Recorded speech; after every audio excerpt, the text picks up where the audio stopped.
بیش از نصف دانشجویان توجیک که در مکتب‌های عالی خارجه تحصیل میکنند نیتی برگشتن به وطنرو نداشتند. آنها گفتند میخواهند در همون کشورها جای کار پیدا کرده و مقیم شوند. این خلاصه یک نظرپرسی تازه است که میان دانش آموزان کشورهای خارجه انجام شده است. با نتیجه های این نظرپرسی و خلاصه مؤلفان همکارم عبدالله اشورов آشنا شد و حالا او با ما در استودیو است. عبدالله، می شود مشخص‌تر بگویی که چند درصد دانشجویان توجیک میخواهند در کشور تحصیلشان باقی بمانند؟ سلام شهلا. با سرپرستی بنیاد ساروس در تاجیکستان یک پژوهش در رابطه با مهاجرت توسط تحصیل انجام شده است. مؤلفان در دایره این پژوهش میان دانشجویان تاجیک یک نظرپرسی دایر کردند که در آن بیش از 65% آنها در خارجه گفتند نیت دارند در کشور تحصیلشان باقی بمانند. 3/1 دانشجویان پرسیده شده و یا تنها 28% آنها گفتند که نیت دارند به تاجیکستان برگردند. شهلا، یک نکته تازه‌ای که مؤلفان در پایان این پژوهش ذکر کردند این است که جوانان تاجیک نه تنها برای گرفتن دانش و مدرک دانشگاهی به خارج می‌روند، بلکه آن را یک راه قانونی مهاجرت به کشور دیگر حساب می‌کنند. از این رو اکثر دانشجویان هنوز هنگام تحصیل در کشورهای خارجه در آنجا جای کار پیدا کرده و در اندیشه گرفتن شهروندی و مقیم شدن در این کشور می‌شدند. ولی به هر حال چرا دانشجویان به تاجیکستان برنمیگردند؟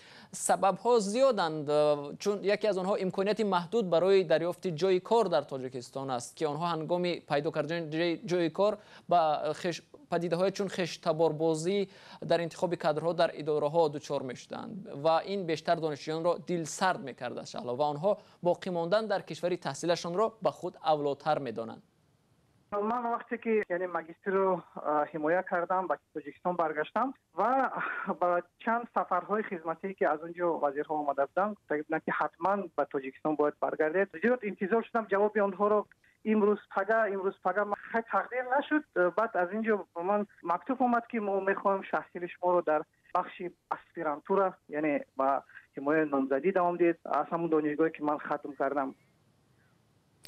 ولی عبدالله ببین، مگر تحصیل این جوانان از حساب بودجه دولت صورت نمیگیرد و آنها موظف نیستند که بعد اتمام تحصیل به وطن برگردند و آنجا کار کنند؟ بله شهلا، واقعا یک قسمی از دانشجویان تاجیک با بورسیه‌های پرزیدنتی درخشندگان در خارج کشور تحصیل میکنند و آنها موظفند به کشور برگشته حداقل 5 سال در اداره‌های دولتی کار کنند. اما در میان انبوه دانشجویان تاجیک در خارج آنها خیلی کم هستند. حالا بسیاری از جوانان تاجیک از حساب پس‌اندازهای والدان و یا بورسیه‌های دولت‌های دیگر در خارج تحصیل می‌کنند. بزرگترین جامعه دانشجویان تاجیک در روسیه هستند که شمار آنها به بیش از 30,000 نفر می‌رسد. اکثر آنها با بورسیه‌های روسیه تحصیل می‌کنند و نیتی باقی ماندن در این کشور را دارند چون آنها از حساب بودجه تاجیکستان تحصیل نکردند. تشکر عبدالله برای صحبت و روز خوش.